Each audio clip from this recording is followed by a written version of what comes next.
এই বগুড়াকে একটি সুন্দর বগুড়া করবার জন্য যা যা প্রয়োজন করবার আমরা সব এমপি একসাথে একজোট হয়ে কাজ করব। যে গত 12 ফেব্রুয়ারি আপনাদের সবার সহযোগিতায় বাংলাদেশে একটি অবাধ, সুষ্ঠু, নিরপেক্ষ নির্বাচন হয়েছে, যে নির্বাচনের মাধ্যমে জনগণ স্বতঃস্ফূর্তভাবে বাংলাদেশ জাতীয়তাবাদী দল বিএনপিকে ভোট দিয়ে নিরঙ্কুশ বিজয়ী করে বাংলাদেশে সরকার গঠন করার সুযোগ দিয়েছে। আপনারা সবাই জানেন যে এই বগুড়া শহীদ রাষ্ট্রপতি জিয়াউর রহমানের জন্মস্থান। সাবেক প্রধানমন্ত্রী জননন্দিত নেত্রী মরহুমা বেগম বৌমা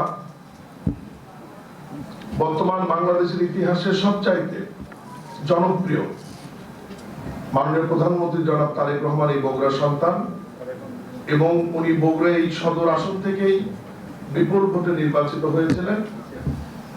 রাজনৈতিক সিদ্ধান্তের কারণে আসনটি উনি ছেড়ে দিয়েছেন, উনি ঢাকা আসনটি রেখেছেন, কিন্তু উনি আমাদের বগুড়ারই সন্তান আছেন এবং উনি আমাদের বগুড়ারই প্রধানমন্ত্রী হিসাবেই আমরা সবসময় পরিচয় দিব এবং এটা নিয়ে আমরা গর্ববোধ করবো ইনশাআল্লাহ।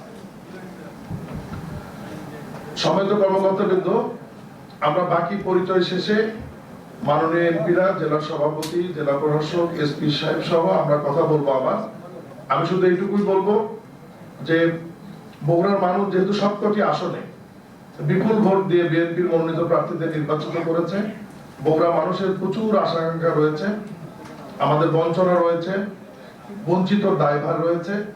সবকিছু মিলিয়ে মাননীয় প্রধানমন্ত্রীর সাথে কথা বলে এই বগুড়াকে একটি সুন্দর বগুড়া করবার জন্য যা যা প্রয়োজন করবার আমরা সব এমপি একসাথে একজোট হয়ে কাজ করব।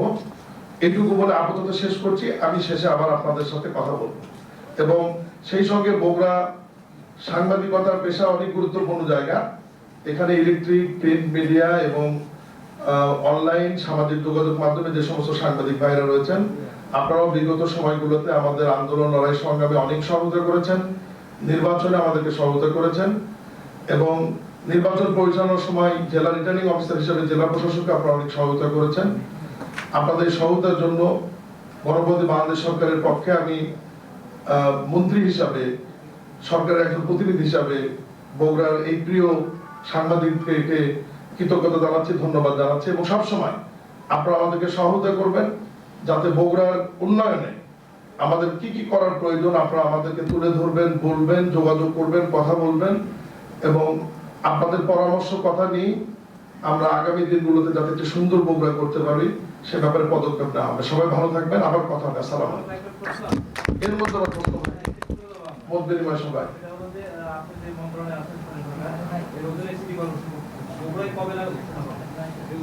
বগুড়ায় কবে নাগাদ সিটি কর্পোরেশন গঠন তো একদম দ্বার প্রান্তে, কবে নাগাদ ঘোষণা হবে? যেহেতু এই জেলার প্রধানমন্ত্রী আছেন আমাদের মাননীয়, আমার মন্ত্রণালয় হোক, কিন্তু মন্ত্রণালয় আমার হলেও এই জেলার এমপি হিসাবে, সন্তান হিসাবে এখন গণপ্রজাতন্ত্রী বাংলাদেশ সরকারের মাননীয় প্রধানমন্ত্রী রয়েছেন, ওনার সাথে কথা বলে কবে নাগাদ এটা হবে আমি আপনাদেরকে জানিয়ে দেবো ইনশাআল্লাহ।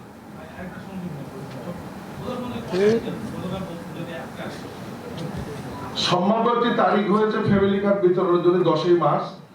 যদি সরকারের ওই ধরনের কোনো অন্য গুরুত্বপূর্ণ কোনো কর্মসূচি না আসে মাননীয় প্রধানমন্ত্রীর কাছে, তাহলে ইনশাআল্লাহ 10ই মার্চ বগুড়ায় পাইলট প্রোগ্রামের যে ফ্যামিলি কার্ড বিতরণ, এই কর্মসূচি বগুড়া থেকে শুরু করার ব্যাপারে একটা সম্ভাব্য তারিখ নির্ধারণ হয়েছে। চূড়ান্ত না, কিন্তু সম্ভাব্য তারিখ হয়েছে।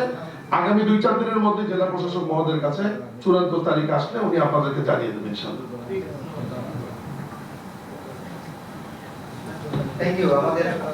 আমরা কর্মকর্তা ছাড়া যারা আছি আমরা মিটিং এর পরে আমরা কথা বলবো।